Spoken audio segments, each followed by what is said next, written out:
धामवासं नारायणं नरकतारणनामधेयं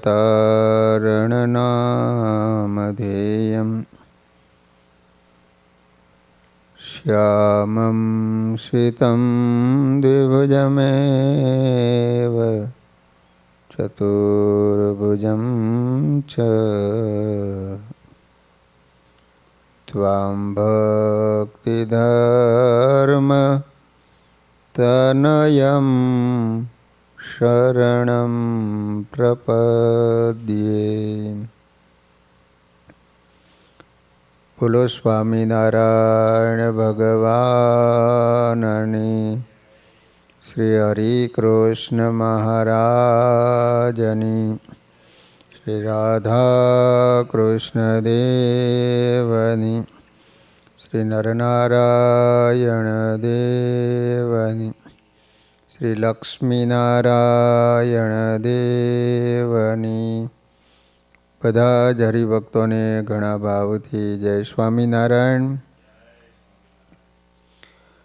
वाला भक्तजनों, हरिद्वार में नीलकंठ महाप्रभु ने पंजाबना रणजीत सिंह राजा मेळ्या छे। महाराज एमने बात करे छे के अमे तमने मेळ्या तेथी ए परमात्मा तमने मळी चूक्या छे। हवे आ मूर्तिनुं सदा अंतर में ध्यान करता रहीजो। आ मूर्ति सिवायनुं बीजुं जेटलुं कांई जोवामां के सांभळवामां आवे छे ने बधुं ज अंते नाशवंत थई जशे। माटे एनी क्यारे आशा राखवी नहीं। आ मूर्ति सिवायनी बीजी आशा कई काम में आववानी नथी। केम के भगवान सिवायनी बधी ज आशाओ जीवने बंधन करावे छे। भगवान में जेवुं सुख छे ने एवुं सुख बीजा कोई में पण नथी। बीजा में ज्यां जो सुख मनाय छे ने ત્યાં સુધી ભવ બંધન છૂટતું નથી। નીલકંઠ વર્ણીની વાત સાંભળી રાજા રણજીતસિંહને મનમાં અતિશય સુખ અને શાંતિ થઈ। રણજીતસિંહ રાજાને મનમાં એવો ભાવ હતો કે આ વર્ણીને રાજ્ય સોંપી દઉં, નિવૃત્ત થઈ જવું અને વર્ણી પ્રભુના સાનિધ્યમાં રહીને ભક્તિ કરવી। परंतु वर्णिराज ने राज्य खपतुं नहोतुं। एमनुं कार्य जुदुं ज हतुं। ते कार्यक्षेत्रनी पुण्यभूमि हजू घणी दूर हती। नीलकंठ वर्णिए राजा तथा अन्य जनों ने आशीर्वाद आप्या। अरे घणुं लश्कर हतुं। हरिद्वारथी निकળી वर्णिराज फरता फरता पुनः अयोध्या पधार्या। भगवान घरनो त्याग कर्या पछी हरिद्वारथी पाछा बारोबार अयोध्या जाय छे एवुं हरिचरित्रामृत सागर में आधारानंद स्वामीए लख्युं छे। हवे वाला भक्तजनों, आपणे पंजाब केसरी महाराजा रणजीत सिंहजीनो परिचय जोई लईए कि कोण हता, केवा राजा हता। पंजाब महाराजा रणजीत सिंहजी ने हिंदुस्तान અને इंग्लैंड यूरोपना કેટલાય ઇતિહાસકારોએ 18મી સદીના સૌથી મહાન ભારતીય સમ્રાટ કહીને બિરદાવ્યા છે। ભારતના સમ્રાટ હતા। જો મહારાજા રણજીતસિંહનો જન્મ એકાદ સદી પૂર્વે થયો હોત તો આખું હિન્દુસ્તાન એના સામ્રાજ્યની એડી નીચે હોત। આ વાક્ય છે પ્રસિદ્ધ અંગ્રેજ ઇતિહાસકાર જેટી વ્હેલર તે રણજીત સિંહ વિશે એકદમ સાચું પડે છે। કારણ કે મહારાજા રણજીતસિંહ એક એવી રણકુશળ વ્યક્તિ હતી જે ગમે એવા ખુકાર દુશ્મન સૈન્યને ધૂળ ચટાવી શકે. મહારાજા રણજીતસિંહ ઉર્ફે શેર એ પંજાબ સિંહ હતો, જેના નામ માત્રથી અફઘાનો થરથર લાગતા અને અંગ્રેજો તો જેનાથી દૂર રહેવામાં જ ભલાઈ માનતા હતા. આખા પંજાબને એકજૂથ કરી ચારે બાજુ દુશ્મનોની ખૂની નજર હોવા છતાં એક ચક્રી રાજ્ય કરનાર આ મહાવીર એમ થોડો પંજાબનો ડાલામથો કહેવાતો. અંગ્રેજોની છેલ્લી હાડખીલી રૂપ વીરરત્ન પંજાબના મહારાજા રણજીતસિંહનો જન્મ પશ્ચિમ પંજાબમાં ગુંજરાવાલા નજીક સુકર ચકિયા જાગીરના ગિરાસદાર મહાનસિંહ અને માતા રાજકૌટને કુખે 13 નવેમ્બર 1780 રોજ થયો હતો. બાળપણથી કુશળ ઘોડેસવાર અને યુદ્ધવીર રણજીતસિંહે પોતાની 8-9 વર્ષની ઉંમરે પિતા મહાનસિંહ સાથે નાની મોટી કેટલી લડાઈઓમાં યોદ્ધા તરીકે ભાગ લીધો હતો.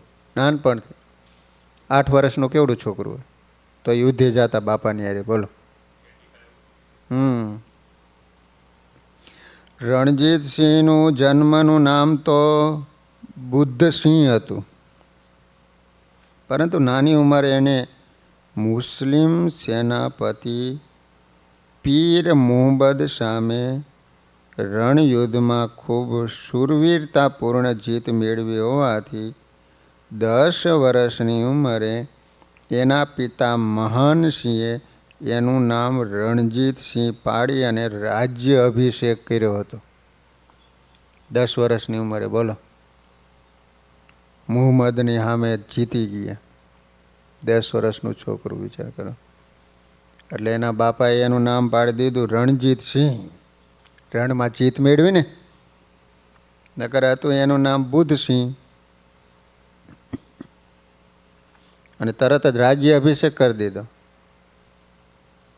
રણજીતસિંહની માત્ર 12 વર્ષની ઉંમરે પિતા માનસિંહ અવસાન પામ્યા. લો, 12 વર્ષનો થયો પિતાજી ધામમાં જતા. બાળવયે પિતાની રિયાસતની ધુરા લેનાર રાજા રણજીતસિંહને સગીર જાણીને માતા રાજકૌર તથા દિવાન લખપતસિંહ એને વહીવટી સંચાલનમાં મદદ કરતા હતા. કારણ કે આટલી નાની ઉંમર, બધો ખ્યાલ હોય નહીં વહીવટ કઈ રીતે કરવો. એટલે એનો દિવાન બહુ હોશિયાર હતો અને એની માં ધ્યાન આપતા. પરંતુ બાહોશ રણજીતસિંહે બાળવયમાં જ રાજકીય પીઢતા અને શૌર્યથી સૌને ખૂબ પ્રભાવિત કર્યા હતા. બોલો, 12 વર્ષની ઉંમરે પીઢ થઈ ગયો. અમુકને 50 વર્ષ થાય ને તો પીઢતા ન આવે, બોલો, છોકરમતી જ રહે. રાજ્ય ધુરા સંભાળ્યા પછીના વયે સંવંત 1793માં મે મહિનાની 13મી તારીખે નીલકંઠ વર્ણી સ્વરૂપે બદ્રીનાથ પહોંચેલા ભગવાન શ્રી સ્વામિનારાયણને તેઓ મળ્યા હતા. એ વખતે રણજીતસિંહની ઉંમર લગભગ 13 વર્ષની હતી, જ્યારે નીલકંઠ વર્ણની ઉંમર 12 વર્ષની હતી. તો 1 વર્ષનો જ ફેર છે ઉંમરમાં. પ્રસિદ્ધ શીખ તીર્થ અમૃતસર સાહેબના હર મંદિરને સોનેથી મઢી એને સુવર્ણ મંદિર તરીકે પ્રખ્યાત કરનાર તેમજ વારાણસીના કાશી વિશ્વનાથ મંદિર માટે 22 મણ હોનાનું દાન આપ્યું. સુવર્ણ મંદિર એને કર્યું રણજીતસિંહ રાજાએ. 22 મણ હોનું દાન કરીને સુવર્ણ છત્ર બનાવનાર રણજીતસિંહના બાળપણથી ધાર્મિક વલણની અનેક બાબતો ઇતિહાસમાં નોંધાયેલી છે. આવો પાછો ધાર્મિક હતો, એમ શૂરવીર હતો અને ધાર્મિક હતો. નિત્ય ધર્મગ્રંથનું શ્રવણ, નિત્ય પ્રાર્થના, નિત્ય માળા જપ અને નિત્ય દાન વગેરે એની ધાર્મિકતા આસ્તિકતાના પુરાવા રૂપે ગ્રંથોમાં નોંધાયેલું છે. કદાચ બાળપણથી એની આ ધાર્મિકતા પણ એને બદ્રીનાથ સુધી ખેંચી ગઈ છે, તો જ ત્યાં યાત્રા કરવા ગયો હોય ને. સ્વામિનારાયણ સંપ્રદાયનો મહામોટો ગ્રંથ શ્રી હરિચરિત્રામૃત સાગર રણજીતસિંહની બદ્રીનાથ અને હરિદ્વારની યાત્રાનું વર્ણન નોંધાયું છે. રાજા રણજીતસિંહ સાથેની ભગવાન સ્વામિનારાયણની મુલાકાતને રાજા રણજીતસિંહની હયાતીના વર્ષોમાં જ ભગવાન શ્રી સ્વામિનારાયણ પાસેથી સાંભળીને મુક્તાનંદ સ્વામીએ નોંધી હતી. વિચાર કરો, સ્વામિનારાયણ ભગવાન કહેતા, ઘણીવાર સંતો બેઠા હોય તો વન વિચરણની વાતો કરે કે અમે અહીંયા ફર્યા, આ રાજા અમને મળ્યા હતા. તો મુક્તાનંદ સ્વામીને કહેતા કે બદ્રીનારાયણમાં અમને પંજાબના રાજા મળ્યા હતા એમ. તો મુક્તાનંદ સ્વામી લખી લીધું. આજથી 150 વર્ષ પહેલાં નોંધાયેલી નોંધપોથીમાં એ મુલાકાતનું વર્ણન સ્મરણીય છે, જેમાં પ્રખર વ્યક્તિત્વ ધરાવતા મહારાજા રણજીતસિંહના માનસ પર 12 વર્ષીય ભગવાન સ્વામિનારાયણનો કેવો દિવ્ય પ્રભાવ છવાયો હશે એની ઝાંખી નિરખવા મળે છે. પંજાબના ઇતિહાસના પ્રખર અભ્યાસી સીતારામ કોહલી નોંધે તે મુજબ રાજા રણજીતસિંહ ધાર્મિક હોવા છતાં વિલાસના ખૂબ શોખીન હતા. પાછો વિલાસ હતો. સવારે ગુરુદ્વારમાં ધર્મમય જીવન ગાળનાર રણજીતસિંહ રાત્રે નાચગાનની બેફિકરાઈથી મહેફિલોમાં રાચતા. પાછા નાચગાન ને મહેફિલ જમાવે પાછા રાતે. એમને તો 16 રાણીઓ હતી, જેમાંથી 8ના વિધિપૂર્વક લગ્ન થયા હતા, બાકીની 8ને ઉપાડી આવ્યા હતા. અને 8ના ગાંધર્વ વિવાહ થયા, એટલે ઉપાડીને પછી લગ્ન. લેખક ખુશવંતસિંહ દ્વારા લેખિત રણજીતસિંહ મહારાજા ઓફ ધ પંજાબમાં તેઓ લખે છે કે મહારાજા રણજીતસિંહના પુત્ર દુલીપસિંહે સન 1889માં 1 ઇંચ જર્મલને આપેલા ઇન્ટરવ્યૂમાં કહ્યું હતું કે હું મારા પિતાની 46મી પત્નીઓમાંની એક પત્નીનો પુત્ર છું. લો, 46મી પત્ની, એનો છોકરો ઇન્ટરવ્યૂ આપ્યું છે 1889ની સાલમાં.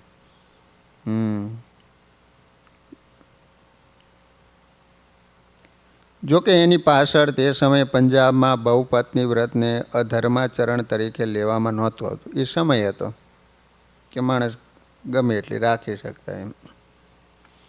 એ પણ કારણ હોઈ શકે, પરંતુ મહારાજા રણજીતસિંહના વલણમાંથી ભગવાન શ્રી સ્વામિનારાયણે એમને બદ્રીનાથમાં મુલાકાત વખતે કહેલા શબ્દમાં યથાર્થતા પડઘાય છે. સન 1898માં માત્ર 18 વર્ષની ઉંમરે રણજીતસિંહ પંજાબ સમસ્ત સર કરીને મહારાજા બન્યા હતા. ત્યાર પછી શૌર્ય પરાક્રમો વડે તેઓને પોતાના રાજ્યની સીમા ખૂબ વધારી હતી. આજનું પાકિસ્તાન, જમ્મુ કાશ્મીર તથા હિમાલયની પેરે પાર તિબેટ સુધી એમણે પોતાનું સામ્રાજ્ય વિસ્તાર્યું હતું. લો, પાકિસ્તાન બધું એ હતું, પંજાબ નીચે જ. વિશ્વવિખ્યાત 128 કેરેટનો કોહિનૂર હીરો, 128 કેરેટ, અફઘાનોને જીતીને પોતે મેળવેલો હતો. બોલો, અફઘાનિસ્તાનથી લાવેલા હતા. મહારાજા રણજીતસિંહની ઈચ્છા કોહિનૂરને પોતાની પાસે રાખવાની નહોતી, પણ ઓરિસ્સાના પુરી સ્થિત ભગવાન જગન્નાથ મહાપ્રભુને ચરણે અર્પણ કરવાની હતી. પણ પોતાના કમનસીબ કે પોતાના ધૃષ્ટ ખજાનચીને પરિણામે એમની આ ઈચ્છા પૂરી ના થાય. સન 1830 મહારાજા રણજીતસિંહને અસંખ્ય સ્વાસ્થ્ય સંબંધી મુશ્કેલીનો સામનો કરવો પડ્યો હતો. પક્ષઘાતનો રોગ થયો હતો. તેઓનું મૃત્યુ 27 જૂન 1839ના રોજ 58 વર્ષની ઉંમરે ભર નિદ્રામાં થયું હતું. તેઓના અગ્નિ સંસ્કાર વખતે એમની 11 હિન્દુ પત્નીઓ સ્વ ઈચ્છાએ સતી થઈ હતી. એમની સાથે બળી ગઈ. અયોધ્યાથી સંવંત 1849 અષાઢ સુદ દસમના દિવસે મહાપ્રભુ ઘનશ્યામે ગ્રહત્યાગ કરી વનવિચરણ યાત્રાનો આરંભ કર્યો હતો. તેઓ યાત્રા કરતા હરિદ્વાર, કેદારનાથ, બદ્રીનાથ, બદ્રિકાશ્રમમાં જઈ પુનઃ અયોધ્યા સંવંત 1849 વૈશાખ ઉતરતા નીલકંઠ વર્ણી સ્વરૂપે પધાર્યા. ફરીને આવ્યા ભગવાન. નીલકંઠ મહાપ્રભુએ જોયું કે અયોધ્યામાં બધું જ પૂર્વવત ચાલી રહ્યું હતું. અયોધ્યાનો ત્યાગ કર્યો એને લગભગ 1 વર્ષ પૂરું થવાયું. વર્ણી પ્રભુને હવે કાળા પહાડ, શ્વેતગીરી અને પુલાશ્રમ મુક્તિનાથ જવું હતું. તે યાત્રાનો માર્ગ અહીંથી સુગમ હતો, કારણ કે અયોધ્યા થઈને જ જવાય. અહીં જગન્નાથ કાવડિયાની જગ્યામાં નિવાસ કર્યો. અયોધ્યામાં એ જગ્યા છે. અહીં નીલકંઠ વર્ણીને રામાનુજ સંપ્રદાયના બાબાઓનો પરિચય થયો. એની સાથેના વાર્તાલાપમાં નીલકંઠ વર્ણીએ રામાનુજાચાર્યના સ્થાનોની માહિતી મેળવી. તે સ્થાનોએ જવાનો નિર્ણય લીધો.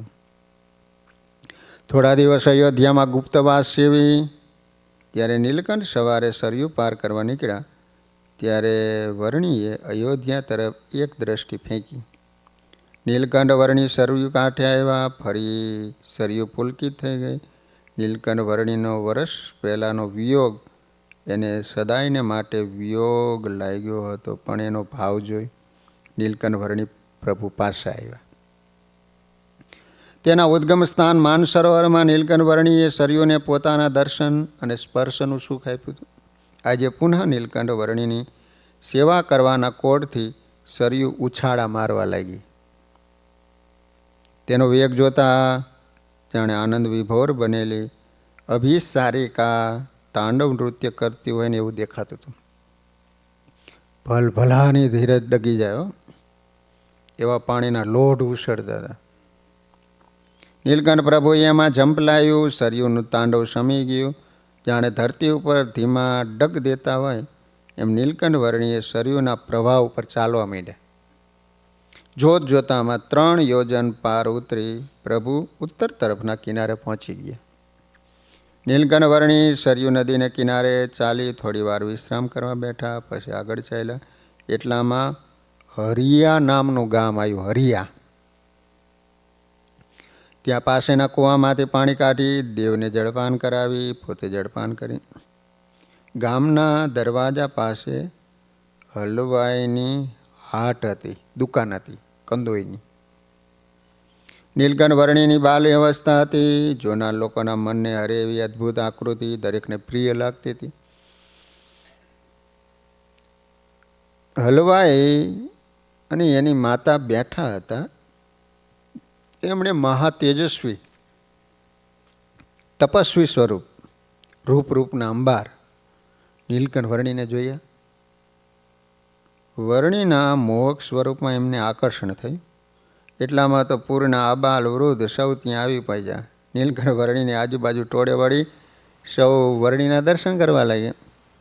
નીલકંઠ વર્ણી સૌની વૃત્તિનું કેન્દ્ર બની ગયા. નીલકંઠ વર્ણીનું શરીર તપથી કૃશ થઈ ગયું, છતાં તપનું, બ્રહ્મચર્યનું, ઈશ્વરત્વનું ઓજસ અજાણતા બહાર આવી જતું હતું. હલવાઈની માતાએ નીલકંઠ વર્ણીને કહ્યું, બ્રહ્મચારીજી આવો આવો આવો અહીં આવો અહીં આવો, અમારી દુકાનમાં પધારો, આજે રાત અમારી સાથે રહો. વર્ણી એનો ભાવ જોયો. દુકાનમાં મીઠાઈની મહેક પ્રસરી રહી હતી. એ વખતે તો બધું ચોખ્ખું, કંઈ ભેળસેળ હતું નહીં. નીલકંઠ વર્ણીને એને સુંદર આસન આપ્યું. પછી પૂછ્યું, ક્યાંથી આવ્યા? સરયુ પાર કરીને આવ્યા? નીલકંઠ વર્ણીએ હા કહી. પણ હલવાઈની માતાએ કહી, બ્રહ્મચારીજી કાંઈ જમશો? વર્ણીએ કહ્યું, સરયુ ઉતરીને આવ્યા, હમણાં જ કૂવામાંથી પાણી કાઢીને પીધું, હવે શું જમીએ? તેમ છતાં વૃદ્ધા માતાએ આગ્રહપૂર્વક કહ્યું, બેટા આ થોડી મીઠાઈ જમો, થાક લાગ્યો હશે, ભૂખ પણ લાગી હશે. નીલકંઠ વર્ણીને આ શબ્દો ગઈમાં. બેટા કીધું ને. તેઓએ વૃદ્ધ માજી તરફ જોયું. એની દ્રષ્ટિમાં પોતાની દ્રષ્ટિ જોડી અને એક ક્ષણમાં વૃદ્ધના શરીરમાં જાણે દિવ્યતાનો સંચાર થયો એવો અનુભવ થયો. રોમાંચ થયો. અંતરના તમામ સંકલ્પો અટકી ગયા. આંખમાં નવીન પ્રકાશ આવ્યો. નીલકંઠ વર્ણીમાં એને ચતુર્ભુજ સ્વરૂપે દર્શન થયા. એ જ સમાધિ અવસ્થામાં એને વર્ણીના દર્શન વારે વારે કર્યા. જ્યારે સમાધિ સ્થિતિમાંથી જાગૃત થયા ત્યારે વર્ણી પ્રભુ પડિયામાંની મીઠાઈ પોતાના બાલ મુકુંદને ધરાવતા હતા. થોડી પ્રસાદી પોતે જઈમાં એટલામાં વૃદ્ધા ઉઠી વર્ણીનો ચરણ સ્પર્શ કરવા સન્મુખ ગઈ. પરંતુ નીલકંઠ વર્ણી એકદમ ઊભા થઈ ગયા. વૃદ્ધાએ કહ્યું, તમે તો સાક્ષાત ભગવાન છો, તો આ લાભ મને લેવા દો. નીલકંઠ વર્ણીએ હસીને કહ્યું, અમે આ સમયે ત્યાગીની રીત ગ્રહણ કરી છે, એટલે અમે સ્ત્રીઓનો સ્પર્શ નહીં કરીએ. વૃદ્ધાએ ઘણા ત્યાગી બાવા વૈરાગીઓ જોયા હતા. ઘણાને મીઠાઈ જમાડી હતી, એનો ચરણ સ્પર્શ પણ કર્યો હતો, ચરણામૃત લીધા હતા. પરંતુ ત્યાગીની અનોખી રીત એને હજુ સુધી જોઈ નહોતી. એને કહ્યું, ઘણા ત્યાગીઓ અહીં આવે છે, અમને ચરણ સ્પર્શ કરવા દે, ચરણ ધોવરાવે છે, તો તમારી આ નવીન રીત ક્યાંથી? નીલકંઠ વર્ણીને આ વૃદ્ધ સ્ત્રી સાથે વિવાદ કરવાનું ઠીક ન લાગ્યું. તરત ઉઠ્યા, પણ કાંઈ વૃદ્ધા એને જવા દે એવી નહોતી. એને કહ્યું, પણ પહેલાં મને કહો કે તમે કોણ છો? તમારા માતા પિતા, ભાઈ ભાભી વગેરે ક્યાં છે? આમ એકલા નીકળી પડ્યા છો તો એ બધા તમને ખોડશે ને? વર્ણિ થયું કે આ લોકના શૂદ્ર બંધનમાં પડેલાને હંમેશા પહેલાં આવા જ વિચારો આવે. વર્ણીએ તરત કહ્યું, અમારે માતા પિતા, ભાઈ ભાભી ભાંડું કોઈ નથી, અમે તો સ્વતંત્ર છીએ. વન પર્વતમાં એકલા ફરવું ગમે છે, અમને કોઈનો સહવાસ ગમતો નથી.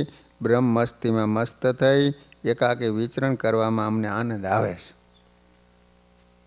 વર્ણીની આ અગમ્ય વાણી હલવાય કે એની વૃદ્ધ માતાને સમજાય નહીં.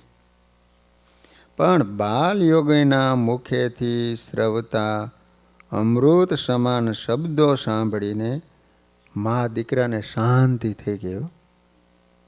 પછી એને કહ્યું, ભલે તો હવે અહીં રાત્રિ પડી ગઈ છે, અહીં સૂઈ જાઓ. વર્ણી તરત જ હલવાઈને આઠમાંથી બહાર નીકળી ગયા. ઓટલા ઉપર મૃગચર્મ પાથર્યું, પોતે સ્વસ્તિ આસને વિરાજમાન થયા. વર્ણી પ્રભુ આ પ્રમાણે થોડો સમય સ્વસ્વરૂપના ધ્યાનમાં મગ્ન બની ગયા. રાત ઘણી વીતી ગઈ.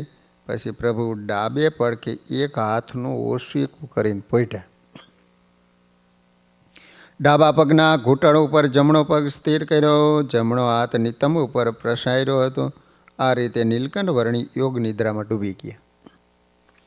મહા મોટા મુનિઓના ધ્યાનમાં જે સ્વરૂપની ઝાંખી પણ થતી નથી ને, એ સાક્ષાત પરબ્રહ્મ પુરુષોત્તમ નારાયણ અલ્પ બની પોતાનું તમામ ઐશ્વર્ય છુપાવી હલવાઈની હાટે પોઢ્યા હતા. રાતવાસો હલવાઈની દુકાનમાં કર્યો.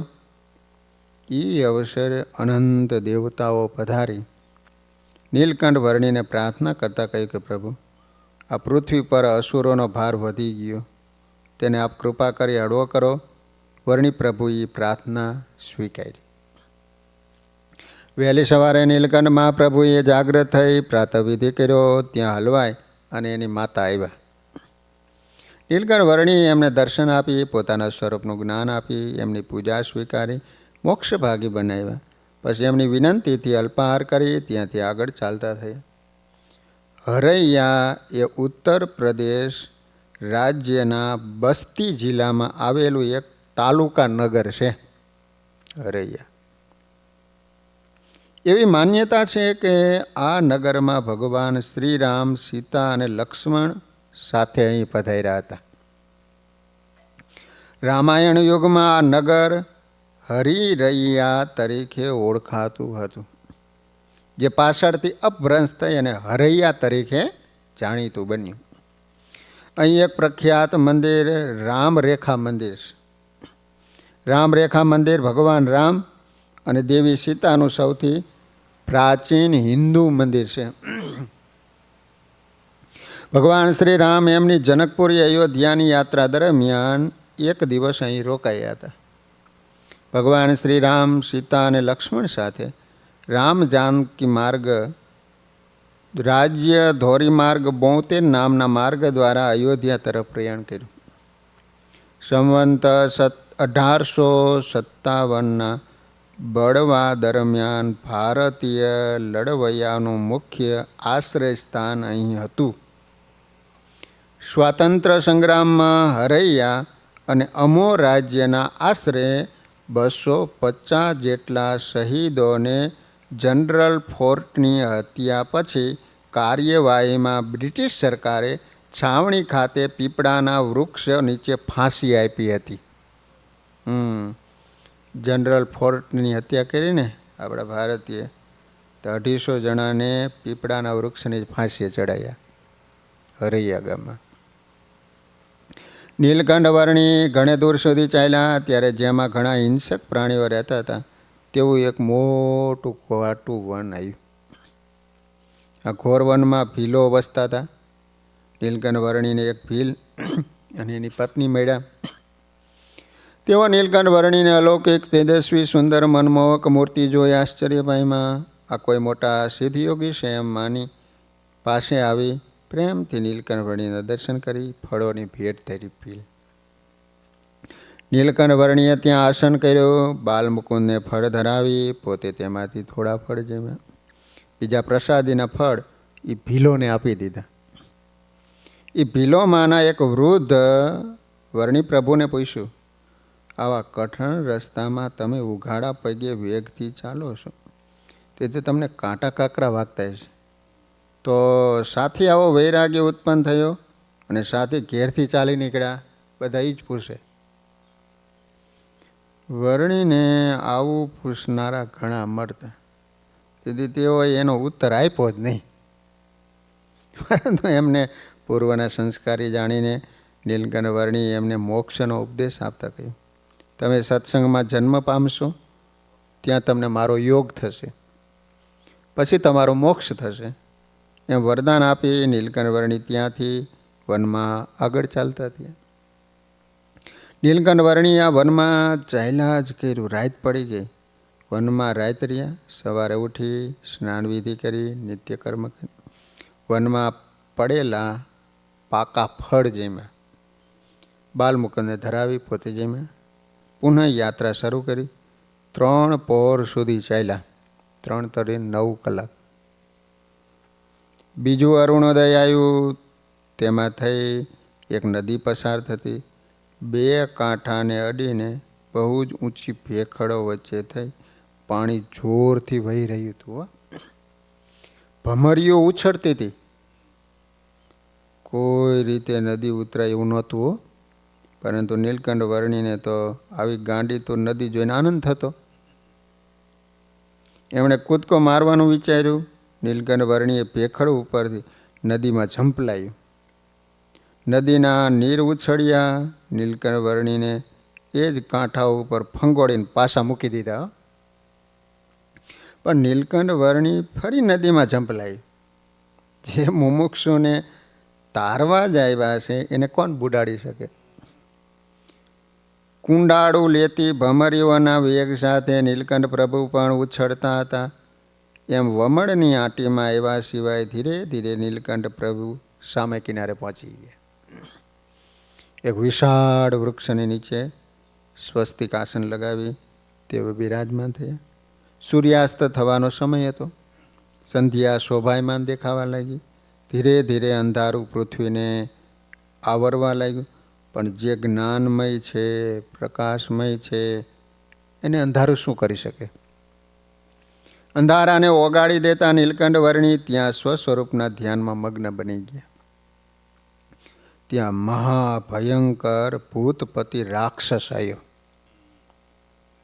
પ્રથમ તો નીલકંઠ વર્ણીને ડરાવા લાગ્યો, પરંતુ દયાળુ પ્રભુએ તો સામેથી એનો ઉદ્ધાર કરવા એના સામે કૃપા દ્રષ્ટિ કરી.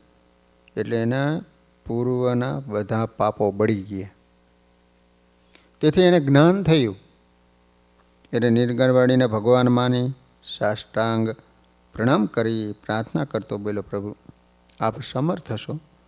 મારા અપરાધ હામું ન જોતા મારા ગુના માફ કરી મારો આ પાપમય દેહ છોડાવીને મારો મોક્ષ કરો, મારો ઉદ્ધાર કરો. એની પ્રાર્થના સાંભળી નીલકંઠ વર્ણી એને બદ્રિકાશ્રમમાં મોકલ્યો. વહેલી સવારે નીલકંઠ પ્રભુ સ્નાન કરી પીપળાના વૃક્ષ નીચે નિત્ય વિધિ કરવા બિરાજમાન થયા. થોડો સમય ધ્યાનમાં મગ્ન બની ગયા. એ સમયે મૃગયા કરવા નીકળેલા વંશીપુરના રાજાએ આ વૃક્ષ નીચે જાણે કોઈ મૃગ છે એમ ભ્રાંતિ પામી એનો શિકાર કરવાનો વિચાર કર્યો. પરંતુ અંતરમાં પ્રભુએ પ્રેરણા કરી. તેથી એને એના સાગરીતોને કહ્યું, ઊભા રહો, ઊભા રહો, હું ત્યાં જઈને તપાસ કરી આવું. કદાચ મૃગ ન હોય તો નાહક કોઈની હત્યા થઈ જાય અને શ્રાપ લાગે. એટલું કહી રાજા ત્યાંથી પીપળાના વૃક્ષની નજીક આવ્યો. એ વૃક્ષ નીચે એને બાલાજોગી જોયા. તે વખતે નીલકંઠ વર્ણીની શોભા કેવી હતી? કમલ નયન દલ કમલ મુખ કમલ મૃણાલ સે અંગ કોમલ કરપદ કંજ સે નાભિ કમલ જલ ભ્રંગ. બિડાયેલા કમળ સરખા નેત્ર, ચંદ્રની કાંતિ સમાન સુંદર મુખારવિંદ, કમળના તંતુ સરખા કોમળ ગાત્ર અને કમળના જેવી ગોળ અને ઊંડી નાભી. આ બાલજોગીને જોઈ રાજાના હર્ષનો પાર ન રહ્યો. પોતે ઉત્તમ મુમુક્ષુ હતો. તે પૂર્વનું જ્ઞાન એના અંતરમાં ઉદય થઈ ગયું. વર્ણી પ્રભુને ઓળખી લીધા. નારાયણ આ સ્વરૂપે આજે મારું કલ્યાણ કરવા આવ્યા છે. તરત જ નીલકંઠ વર્ણીના ચરણમાં નમી પડ્યો. નીલકંઠ વર્ણીએ નેત્ર ઉઘાડ્યા, રાજાને જોયા. વર્ણીએ એક આછું સ્મિત કર્યું. રાજાએ હાથ જોડી કહ્યું, ભગવાન મને આપે ન્યાલ કરી દીધો.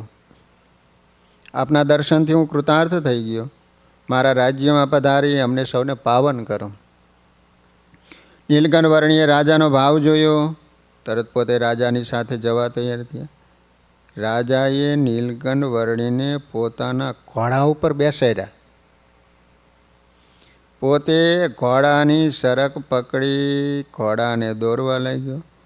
રાજા જ્યારે નીલકંઠ વર્ણીને લઈને એના અનુચરો પાસે આવ્યો ત્યારે એમને સૌને આશ્ચર્ય થયું. નીલકંઠ વર્ણીએ સામે એનું જોયું ને ત્યારે જણાયું કે આ કોઈ યોગીન્દ્ર પુરુષ છે. નકર રાજા કોઈને ઘોડા બેહારીને દોરીને હાલે કોઈ દી? પોતે ઘોડા ઉપર બેહે. દેખાય છે બાળક, પણ દેવાધિદેવનું સ્વરૂપ છે એમ જાણી સૌના ચિત્ત દિવ્ય મૂર્તિમાં તણાઈ ગયા. રાજા નીલકંઠ વર્ણીને લઈ પોતાની રાજધાની વંશીપુર, હાલ બંશીકેશ, ત્યાં આવ્યા. નીલકંઠ વર્ણીને રાજા પોતાના ખોડા ઉપર બેસાડી લઈ આવ્યા. એ વાતનું સૌને આશ્ચર્ય થયું, પરંતુ નીલકંઠ વર્ણીના સૌએ જ્યારે દર્શન કર્યા ને ત્યારે આશ્ચર્યનું સમાધાન થઈ ગયું. નીલકંઠ વર્ણીના દર્શન કરવા શહેરની જનતા ઉમટી. સૌએ ભાવપૂર્વક પ્રભુને નમસ્કાર કર્યા. નીલકંઠ વર્ણીને રાજા પોતાના દરબારગઢમાં લઈ જાય. ત્યારે રાણી હર્ષપૂર્વક આ નવીન મહેમાનના દર્શને દોડી આવ્યા. નીલકંઠ વર્ણીને જોતાં એ પણ સ્થિર થઈ ગઈ. એના અંતઃચક્ષુ ઉઘડી ગયા. એને લાગ્યું કે આ કોઈ યોગી નથી, યતિ નથી, ઈશ્વર છે, ઈશ્વર. સાક્ષાત પૂર્ણ પુરુષોત્તમ નારાયણ છે. નીલકંઠ વર્ણીની શ્યામ અને કિશોર મૂર્તિએ કામણ કર્યા. રાણીને પુત્રની ખોટ હતી. સાક્ષાત પરમાત્મા એની આ ખોટ પૂરવા આવ્યા એવો એને ભાવ થયો. રાજાએ નીલકંઠ વર્ણીનો હાથ પકડી ઘોડા ઉપરથી ધીમેથી નીચે ઉતાર્યા, મહેલમાં લઈ ગયા. ત્યાં તો એની બે કુંવરીઓ સુશીલા અને ઈલા દોડતી આવી. એને પણ વર્ણિના દર્શન કર્યા. નીલકંઠ વર્ણીના આગમનથી એને પણ આનંદ થયો. બે દીકરીઓ હતી, દીકરો નહોતો. નીલકંઠ વર્ણી મહેલમાં આવ્યા. શુદ્ધ જળથી હાથ પગ મોં ધોયા. રાણીએ થાળની તૈયારી કરી. અનેક પ્રકારના સ્વાદુ ભોજન કરાવ્યા. ભોજન તૈયાર થતાં નીલકંઠ વર્ણીને બોલાયા. બાલમુકુંદને લઈ નીલકંઠ પ્રભુ આવ્યા. પાટલા ઉપર બાલમુકુંદને પધરાવી. નીલકંઠ પ્રભુએ પ્રથમ એને થાળ ધરાયો. પછી થાળમાંની બધી સામગ્રી એના પાત્રમાં લઈ પાણી નાખીને જમી ગયા. સાક્ષાત અક્ષરધામના અધિપતિ પૂર્ણ પુરુષોત્તમ નારાયણ પોતાના ઘરે જમ્યા. તેથી રાજા અને રાણી અતિ કૃતાર્થ થઈ ગયા. પણ રાણીને લોભ લાગ્યો કે નીલકંઠ વર્ણીને અહીં જ રાખવા, ક્યાંય જવા દેવા નહીં, એમને રાજ્ય સોંપી દેવું. સુશીલા અને ઈલાને એની હારે પરણાવી દેવી.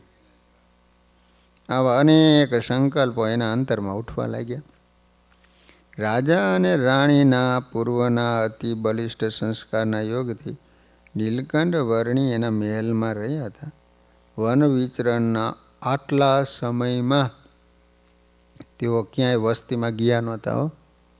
છતાં આ રાજાનું આમંત્રણ નીલકંઠ વર્ણીએ તરત સ્વીકારી લીધું. રાજા અને રાણીના આ મહદ ભાગ્ય કહેવાય.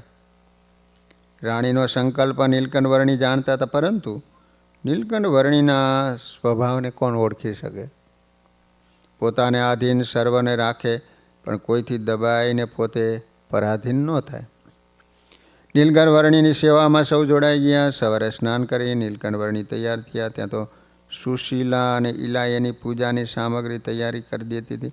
ફળ ફૂલ પણ લાવતી. નૈવેદ્ય માટે મેવા લાવી નીલકંઠ વર્ણીની પાસે મૂકતી. વર્ણી પ્રભુ પૂજા કરી ઠાકોરજીને નૈવેદ્ય ધરાવી તેમને પ્રસાદ વેચી દેતા. પોતે બહુ સૂક્ષ્મ જમતા, થોડુંક જ જમતા. જમવા સમયે પણ સુશીલા અને ઈલા હાજર રહેતી. નીલકંઠ વર્ણીને પ્રેમથી જમાડતી. વર્ણી પ્રભુની આ જમવાની અલૌકિક રીતથી સૌ મુગ્ધ બની જતા. વર્ણી ક્યારેક ક્યારેક પોતાના ચરિત્રોની વાતો પણ કહેતા. ક્યારેક ભૂત ભવિષ્યની વાતો પણ કરતા. સૌને નીલકંઠ વર્ણીની વાણીનું પાન કરવું ગમતું. રાજા રાણી નીલકંઠ વર્ણીને જમાડી પછી જમતા. નીલકંઠ પ્રભુને રાજ્યમાં રાખવાનો એના અંતરનો લોભ હતો. નીલકંઠ વર્ણીને પણ લોભ હતો એનું આત્યંતિક કલ્યાણ કરવાનો. એમની વાતમાં જગતના સુખની ઈચ્છાની ગંધ પણ આવતી નહોતી. તેથી રાજા રાણીને એનો સંકલ્પ સિદ્ધ થશે કે નહીં એવી શંકા થતી. નીલકંઠ વર્ણી પ્રત્યે રાજા રાણી એમની પુત્રીઓ સુશીલા અને ઈલાને અત્યંત સ્નેહ થઈ ગયો. નીલકંઠ વર્ણીને આ ઈચ્છા હતી. આવું અસાધારણ સ્નેહનું બંધન ગૂંથીને નીલકંઠ પ્રભુને એમના કાર્ય માટે વાટ પકડવી હતી. નીલકંઠ વર્ણીની આ પ્રકારની ચંચળતા જોઈ રાણી અસ્વસ્થ બની જતી. એક દિવસ રાણીએ નીલકંઠ વર્ણી પાસે આવીને કહ્યું, વર્ણિરાજ, આ રાજ્ય તમને સોંપવું છે. આ બંને મારી કુંવરીઓને પણ તમારી સાથે લગ્ન કરાવવું છે. માટે હવે વનમાં જઈ તપ કરવાની માથાકૂટ મૂકી દો. નીલકંઠ વર્ણી એની વાણી સાંભળીને હસ્યા અને કહ્યું, માતા, મારા તપની અવધિ તો પશ્ચિમમાં આવશે. અહીં તો તમારા તપના ફળ રૂપે હું અહીં આવ્યો છું. તેથી તમારા અતિ મોટા ભાગ્ય છે. એટલું કહી નીલકંઠ વર્ણી થોડી વાર અટક્યા ને પછી બોલ્યા, હજુ તો વનમાં ફરવું છે અને તમારા જેવા ભાગ્યવાન મુમુક્ષુઓના કલ્યાણ કરવા છે. રાણીને આ વાત સાંભળી ઉદ્વેગ થયો. વર્ણી વનમાં જશે, પણ હવે આ રત્નને રગદોડવા નથી દેવું. પોતાને મોહ વ્યાપ્યો હતો. તે મોહના ભાવમાં નીલકંઠ વર્ણીના ઈશ્વરત્વનો ભાવ ભૂલી ગઈ. તરત જ કહ્યું, બાલાજોગી વિચાર કરો. જોબન અવસ્થા આવશે ત્યારે સ્ત્રી વિના ટળવળશો. મોટાના માન કામદેવે મોયડા તે તમને છોડશે? ભગવાને આ સુખ સહેજે આપ્યું છે, ભોગવી લ્યો ને. નીલકંઠ વર્ણીને રાણી ઉપર દયા આવી.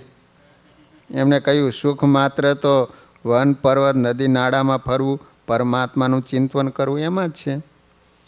રાણીને પોતાના પગ નીચેથી પૃથ્વી જાણે સરકતી હોય ને એવું લાગ્યું. શું વર્ણી ચાલ્યા જશે? સહેજ બીતા એને ફરી કહ્યું, બ્રહ્મચારીજી, હજુ તમે હિમાલયની તળેટી દેખી નથી, ઘાટા વન જોયા નથી, હિંસક પશુઓની ત્રાડ સાંભળી નથી, ગાત્ર થીજી નાખે એવી હિમવર્ષાનો અનુભવ કર્યો નથી. આ બધું ભયંકર છે, બીક લાગે એવું. રાણીને નીલકંઠ વર્ણી ઉપર પ્રેમ હતો, પણ એ પ્રેમ મોહમાં પરિણમ્યો હતો. તેથી એના શબ્દોમાં નીલકંઠ વર્ણીને ડરાવવાનો ભાવ હતો. પરંતુ નીલકંઠ વર્ણીએ બેફિકરતા હતી કંઈ માં વનની કે વનના રાણી પ્રાણીઓની કે તાડ તડકાની મને એટલી બીક નથી લાગતી જેટલી બીક સ્ત્રીની લાગે છે. સ્ત્રીનો દંશ તો જન્મના ચક્રાવમાં પણ ક્યાંય કોઈને છોડતો નથી. હું તો પરાત્પર પુરુષોત્તમ છું. આ સ્ત્રીના દંશની બીક બતાવવા, એની મોહજાળમાંથી મનુષ્યને છોડાવવા, પ્રકૃતિના અતૂટ બંધનને તોડી મારા દિવ્ય અક્ષરધામનું સુખ મારા ભક્તોને આપવા હું પ્રગટ થયો છું. તમારા રાજ્યમાં કે તમારી કુરેઓમાં બંધા આવ્યો નથી. પરંતુ તમને મારા પ્રત્યે હેત થયું છે. મારી ભાવપૂર્વક તમે સૌએ સેવા કરી, તેથી તમને અભય કરી પરમ પદ મારું અક્ષરધામ આપવા હું અહીં આવ્યો છું. પ્રકૃતિના ભાવથી આવૃત થયેલા રાણીના અંતરમાં નીલકંઠ પ્રભુનો આ નાદ બ્રહ્મ પેસી ગયો. એના જ્ઞાન ચક્ષુ ખુલી ગયા. નીલકંઠ વર્ણી કેવલ બ્રહ્મચારી નથી, પણ પરાત્પર પૂર્ણ પુરુષોત્તમ નારાયણ છે. અનિમેષ નેત્રે નીલકંઠ પ્રભુના દર્શન કરતી રાણી સમાધિસ્થ થઈ ગઈ. નીલકંઠ વર્ણીને આ જ કરાવતું. તરત ત્યાંથી પોતાના આવાસમાં ચાલ્યા ગયા. રાણી સમાધિ અવસ્થામાંથી જાગ્રત થયા. ત્યાં એની આંખમાંથી આંસુની ધારા વહેવા લાગી. સુશીલા અને ઈલાએ નીલકંઠ વર્ણીનો પ્રતાપ જોયો તો એમના શરીરમાં બંને રાજકુંવરીઓને અસાધારણ દિવ્યતા દેખાતી. એમને પ્રતીતિ થઈ હતી કે આ બ્રહ્મચારી કોઈ સાધારણ કિશોર નથી. તે બંને કુંવરીઓએ માતાને કહ્યું, માં, આ નિર્વિકારી દિવ્ય પુરુષ આપણે ઘેર આવીને રહ્યા છે, તો એની મરજી સમજીને એમની સેવા કરો. કોઈ વાતનો આગ્રહ રાખશો નહીં. તે કોઈના બંધાય છે નહીં, રોકાય છે નહીં. માટે પ્રેમથી એને અંતરમાં જ રાખવાનો આગ્રહ રાખી આ મિથ્યા મોહ તમે છોડી દો. સહજાન સ્વામી મહારાજની જય.